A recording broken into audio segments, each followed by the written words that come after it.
सतगुरुदेव भगवान की जय। मेरे प्रिय आत्मनो, आप सबके हृदय में बैठे इस परमात्मा को मेरा कोटि कोटि प्रणाम। सतगुरुदेव तेरी जय।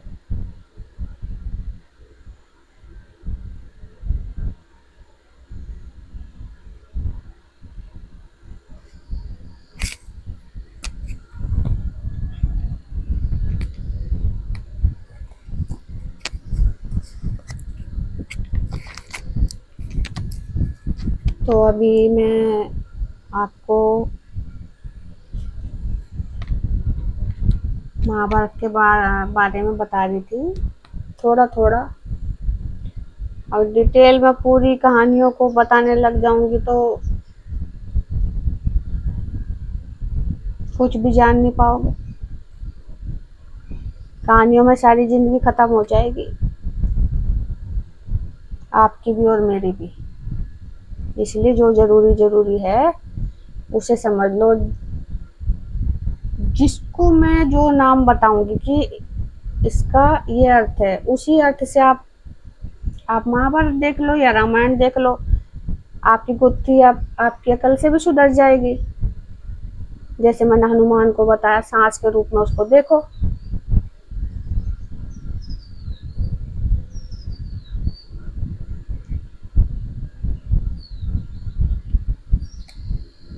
और भीम, नकुल, सहदेव, इंगला पिंगला सुषमना, यही हैं। सहदेव सांस, उसकी वो किसका भाई था? वायुपुत्र भीम का। तो सब उसी में आ गए, इंगला पिंगला सुषमना। तो वही महाभारत में नकुल हमारी नाक और सहदेव सांस, वायुपुत्र, सांस में वायु होती है, वो हनुमान, वो भीम, धर्म युधिष्ठिर। और इंद्र पुत्र था ना अर्जुन, इंद्र से तो मांगा था कुंती ना अर्जुन को, तो वो इंद्र पुत्र अर्जुन। आप देखो, जब इंद्र पुत्र है वो, तो हमारी वासना वाली जो इंद्रिया है उसी का पुत्र है वो। इसीलिए अर्जुन का गांडीव होता था और विजय धनुष किसे मिला था? कर्ण को।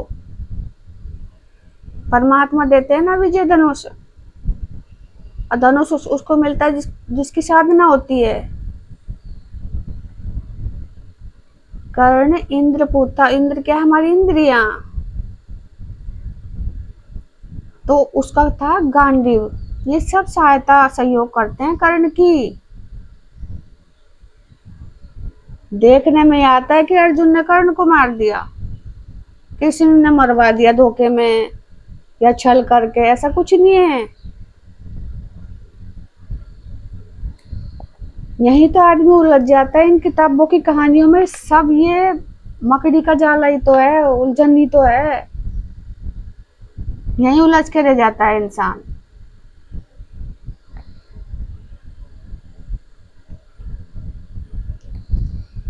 अगर जो ये किसी साधक की लिखी हुई किताब होती तो क्या इनको साफ साफ लिखा नहीं जा सकता था जिससे सब समझ जाए, सबकी समझ में आ जाए किसको मारना है और किसको जिंदा रखना है, कैसे मारना है और कैसे जीवित करना है, कैसे परिवर्तन करना है। साफ साफ भी तो लिख सकते थे ना वो। ये कहानी बनाने की क्या जरूरत थी? क्योंकि काल सही भी लिख देता है उलझा के, और उसमें उलझन भी पैदा कर देता है कि जो कोई समझ ना सके। यही बाहर रहस्यमय मंदिरों का रहस्य है, यही किताबों का भी रहस्य है, कहानियों का। इसे हर कोई सुलझा नहीं सकता। अगर जो हर कोई सुलझा सकता तो आज ये गुत्थी कभी की सुधर गई होती, सुलझ गई होती। कितने पढ़े लिखे विद्वान हैं, क्यों नहीं सुलझा सके हो? तो काल को हराना इतना आसान नहीं है। इसलिए जितनी जल्दी हो सके साधना में लग जाओ।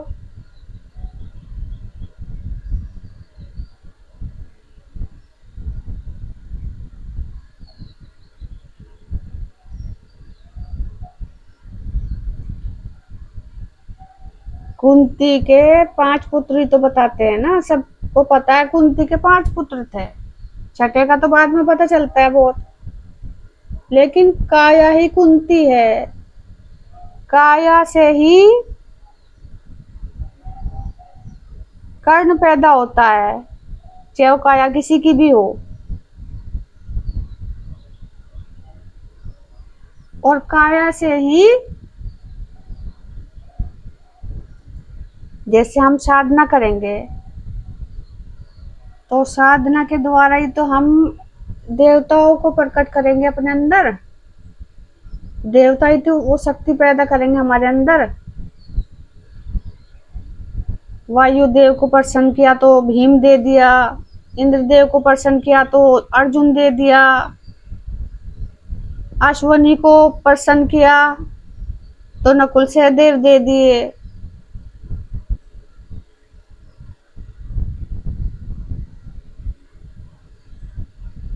धर्मराज को प्रसन्न किया तो युधिष्ठिर दे दिया।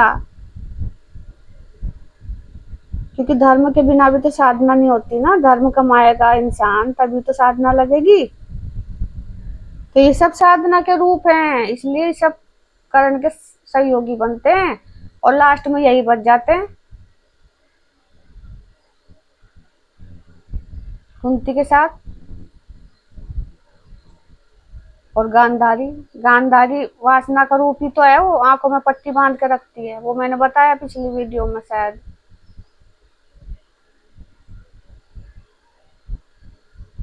तभी तो वो धृतराष्ट्र की सहयोगी बनी, उसने सहयोग किया धृतराष्ट्र का, उसकी अज्ञानता को काटने की कोशिश की इसने, पर अज्ञानता को देखा नहीं।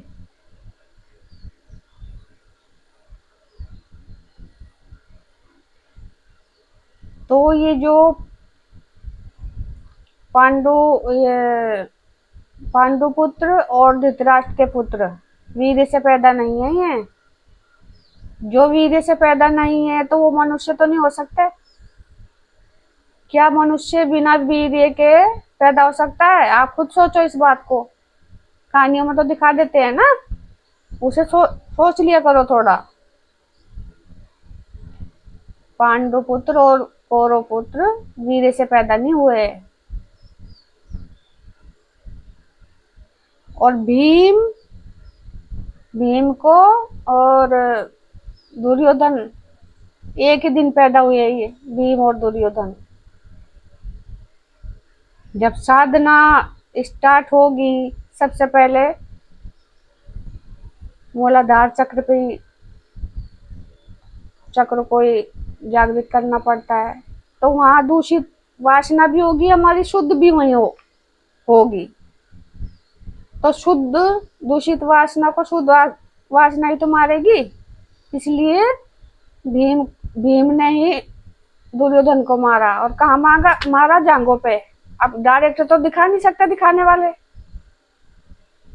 लेकिन उसने उसकी वासना को मारा। अब वासना एकदम नहीं मरती, मैंने पहले भी बताया, एकदम परिवर्तन नहीं होता, धीरे धीरे तिल तिल तिल तिल। सबसे ज्यादा जो इसमें पात्र दिखाए गए हैं वासना रूपी पात्र हैं। तो मन भी जल्दी कंट्रोल में, जब वासना कंट्रोल में आ जाती है तो मन भी कंट्रोल में आ जाता है। तो मन क्रोध, किसी को क्रोध दिखा दिया, किसी को कुछ दिखा दिया, पर इतने पात्र किसी चीज के नहीं जितने वासनाओं के हैं, क्योंकि वासना तिल तिल मरती है। काल एकदम मारने में नहीं आता।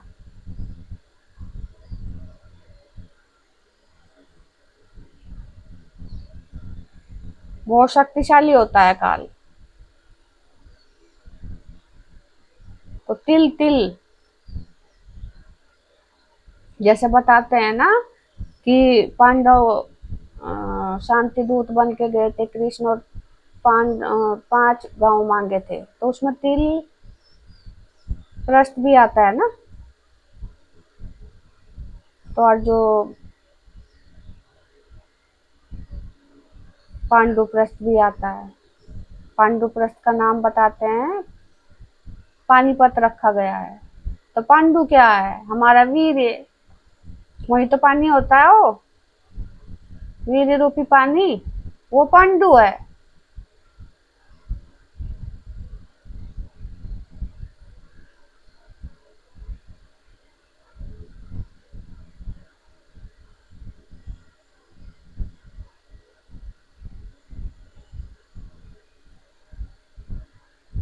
अब देखो, पहले इसकी कहानी सुनो, क्योंकि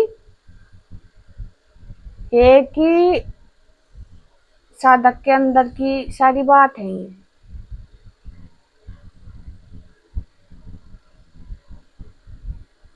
पहले थोड़ी सी कहानी सुन लो, जल्दी समझ में आ जाएगा। थोड़ा सा लिखा है मैंने शॉर्ट वीडियो देख के ही, तो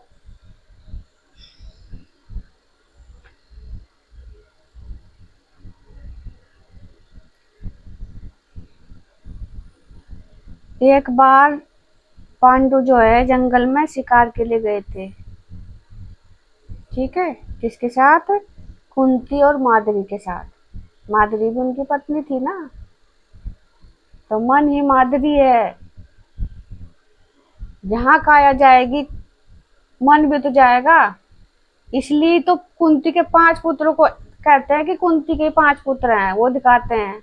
बाद में वो माद्री के बन जाते हैं। मन जब मधुर हो जाता है, मन को जब मधुर बना लेता है कोई, तो उस काया काया का ही तो मन मधुर होगा साधना से, तभी तो उसके पुत्र बनेंगे वो नकुल सहदेव। अश्वनी पुत्र, जब अश्वनी, देखो यहाँ भी अश्व माने घोड़ा भी होता है, लेकिन अश्वनी, मेरी अश्वन भीगे साड़ी, आओ ना कृष्ण मुरारी। अश्वन आंसुओं को भी कहते हैं अश्विनी। तो ये अश्वनी पुत्र जब साधक रोता है, तभी तो परमात्मा रास्ता दिखाते हैं, प्रकट होने में प्रकट होते हैं। तो वो भेजते हैं नकुल और सहदेव के रूप में। नकुल सहदेव हमारी नाक, सहदेव सांस, और सांसों में क्या होता है? पवन। तो वायुपुत्र को मांगा था भीम को। तो ये है सब। ठीक है। अच्छा, एक बार पांडु जंगल में शिकार के लिए गए, वहां उन्होंने कुंती और माद्री के साथ गए थे वो, तो वहां उन्होंने हिरण और हिरणी को संभोग करते देख उन्होंने उन पर बाण चला दिया। हिरण और हिरणी संभोग कर रहे थे, उन्होंने उस पर बाण चला दिया। बाण चला दिए, वो दोनों घायल हो गए। फिर उन्होंने श्राप दिया कि तुमने मुझे मैथुन के समय मारा है, इतना क्रूर व्यक्ति पूरे संसार में कहीं नहीं होगा। जैसे मैथुन के समय मेरी मृत्यु हो रही है, इसी तरह तुम्हारी भी मैथुन के समय मृत्यु हो जाएगी। तब पांडवों ने फैसला लिया कि वो संभोग नहीं करेंगे। ये कहानियों में उलझा दिया। ठीक है। तो जब पांडु ने संभोग नहीं करा, तो फिर वीर से कैसे पैदा हो गए 5? कैसे माधुरी के हो गए और कैसे कुंती के हो गए?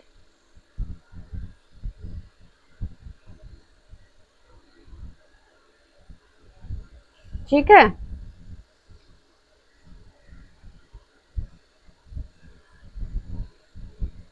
तो ये हिरण हिरनी कौन है? हमारी वासना ही तो है, यही तो भटकाती है हमें।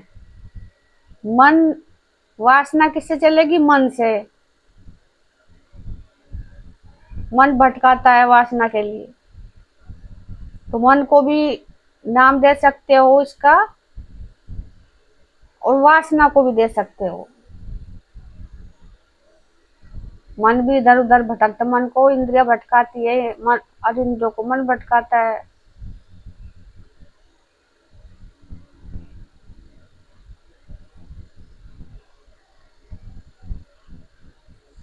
आप सुधार के लिख देना।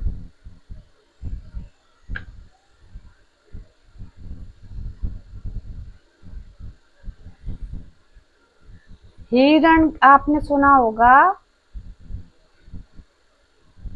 कि हिरण के अंदर कस्तूरी होती है, सुना होगा ना। उसको निकाल देते, देखो हिरण को भी पालते हैं लोग कस्तूरी निकालने के लिए, जिंदे की कस्तूरी निकाल देते हैं वो।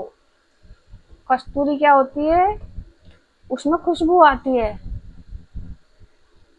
यानी कि तुम्हारे जो वासना रूपी हिरण है ना, इसमें भी कस्तूरी है। जब वासना मर जाती है, इसकी बदबू खत्म हो जाती है, परमात्मा रूपी सुगंध हो जाती है वो, उसका मतलब ये है, सुगंध छा जाती है इसमें। जब तक वासना रहेगी दूषित, तब तक उसमें तो बदबू आएगी।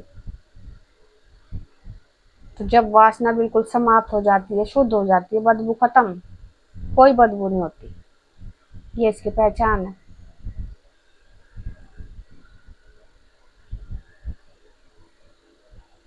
जैसे मत्स्यगंधा, मच्छी में तो गंध आई थी ना, मत्स्यगंधा थी जो, और फिर बनी थी वो सत्यवती, वो रूप है। कहानियों में सब दिखा दिया है और वो उलझा भी दिया है इसमें। तो चलो, तो श्राप दे दिया उसने शंभो के समय हमें मारा, शायद ये ध्रुव की कहानी ना हो। ध्रुव का मैथुन व्रत तोड़ा था ना,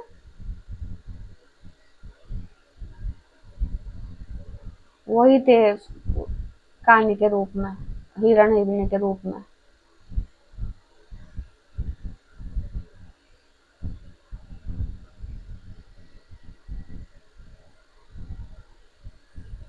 तो वीरे से पैदा ना पांडव हैं ना कौरव हैं, जब अंदर की ही सब चीज है ये, और एक साधक है, वो कर्ण को अलग क्यों दिखाते हैं,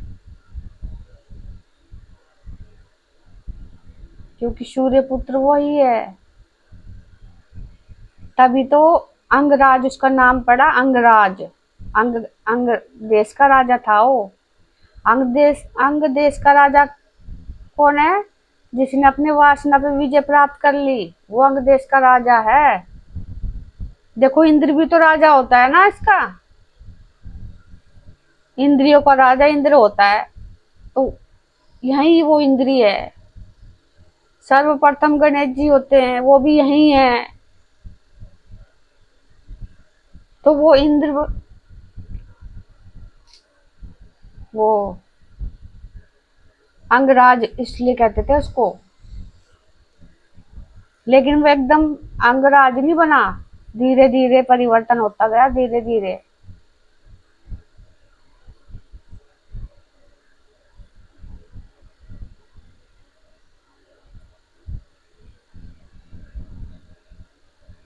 तो जो वृषाली थी, वो उसकी बचपन की सखी थी, प्रेमिका, वो उसका साथ देती है बाद तक। तो वैशाली, जब तक हमारी साधना लगेगी, तब तक हम वासनाओं में बहेंगे। वैशाली उसकी वासना थी।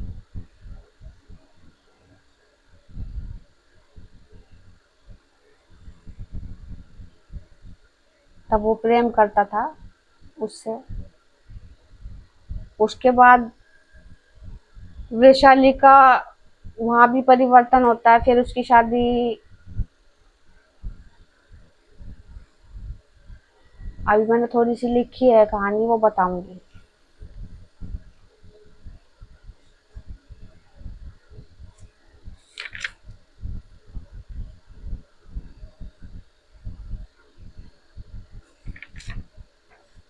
अच्छा, एक और बात भूल गई मैं बतानी।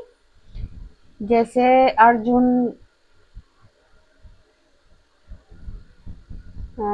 द्रौपदी को स्वयंवर जीत के घर लाया था,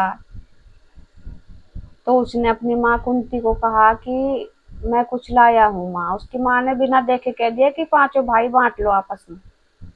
तब उन्होंने फिर आपस में बांट लिया। तो ये साधना में ये पांच भाई तो जरूरी है, इनके बिना तो साधना लगती ही नहीं, ध्यान लगता ही नहीं। तो ध्यान के वो पांच पति हो गए, विवाह।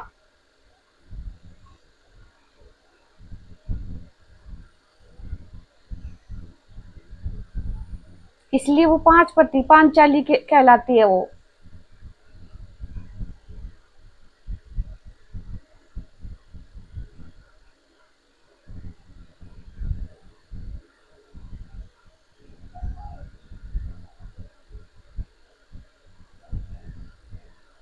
ऐसा नहीं है कि एक भाई ब्याह के लाया और पांचों ने उसको अपनी पत्नी बना लिया, ऐसा कुछ नहीं है जैसे उल्टा सीधा बोल देते हैं लोग। कि ऐसा मैंने वीडियो में देखा था किसी को कहते हुए कि ऐसा कौन सा धर्मराज था वो। धर्मराज कहते हैं कहाँ का धर्म, जो अपने भाई की पत्नी के साथ संभोग करे या रख ले उसे। कौन सा धर्मराज, तो ऐसा। ये देखो कहानियों में अगर जो देखोगे तो सब यही सोचोगे, जैसे कृष्ण के बारे में सोचा। वो भी सुना है मैंने, वो कहते हैं कि हाँ,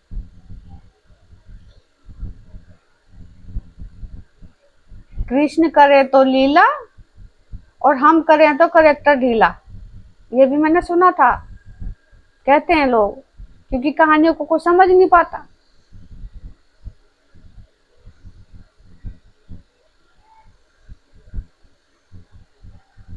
यही कारण है कि भगवानों पे, अवतारों पे उंगलियां उठती है, ना समझने की वजह से, और कोई कारण नहीं है। तो जब सबके समझ में ये आ जाएगा कि हकीकत क्या है, तब उन्हें अच्छी नजर से देखेंगे वो। और मानना किसको है? एक परमात्मा को। उसी से सब हैं।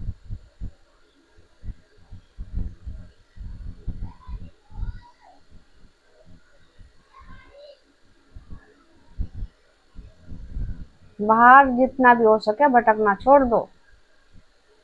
बाहर भटकोगे तो काल के ग्रास बनोगे, अंदर खोजोगे तो परमात्मा मिलेंगे।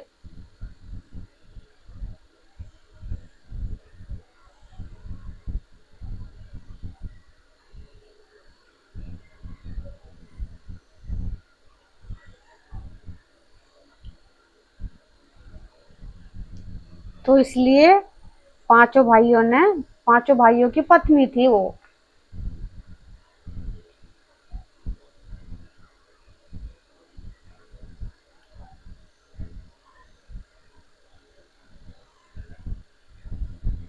और एक छोटी सी वीडियो शायद मैं दिखा के भी आपको बताऊंगी कि कर्ण का साथ कृष्ण देते हैं जब वैशाली कर्ण चले जाते हैं एक फूलों के बाग में, चल रहे होते हैं, तो वैशाली देख देख के मन दुखी करती है। तो पीछे से आते हैं कृष्ण और कहते हैं कि तुम ही वैशाली हो। वो तो कहते कि हाँ। तो वो कहते हैं कि जाओ, अगर जो, उनका कहने का मतलब है अगर जो तुम्हारा मन है तो तुम चले जाओ उसके पीछे। तो वो वैशाली को कर्ण के पास भेज देते हैं। महाभारत में देखना, इसमें छोटी वीडियो में दिख जाएगा कि महाभारत तो कहीं बन रही ना, कोई एक आदि थोड़ी है। तो कृष्ण भेज देते हैं। देखो साधना में भी परमात्मा दुखी नहीं करते। जब तक तुम ब्राह्मण श्रेणी तक नहीं आओगे, परमात्मा तुम्हें हर इजाजत देते हैं। तो आप घबराओ मत।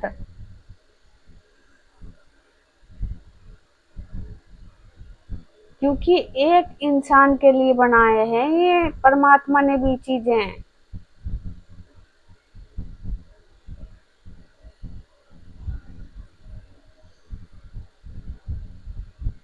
गंध, दृश्य,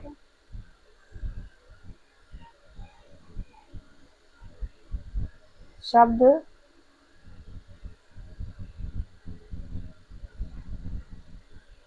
रस, स्पर्श।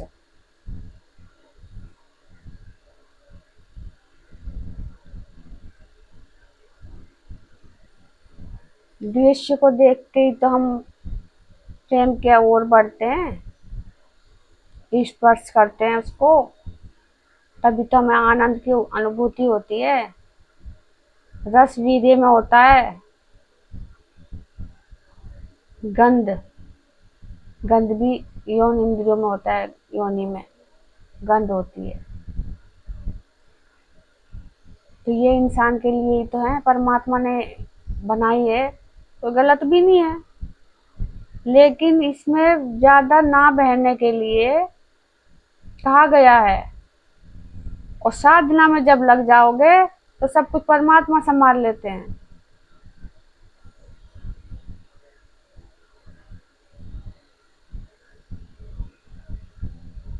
वो आपके मन को स्वच्छ निर्मल बना देते हैं।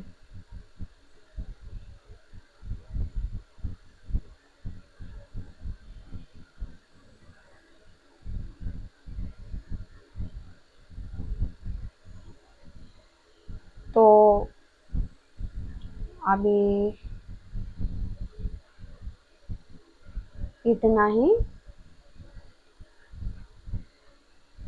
दूसरी वीडियो में मैं फिर अभी वैशाली के बारे में बना रही हूँ, फिर ये वीडियो लंबी हो जाएगी। तो आपने मुझे इतना सुना, आपका बहुत बहुत धन्यवाद। तब तक के लिए मेरी राम राम। सतगुरु दाता तेरी जय।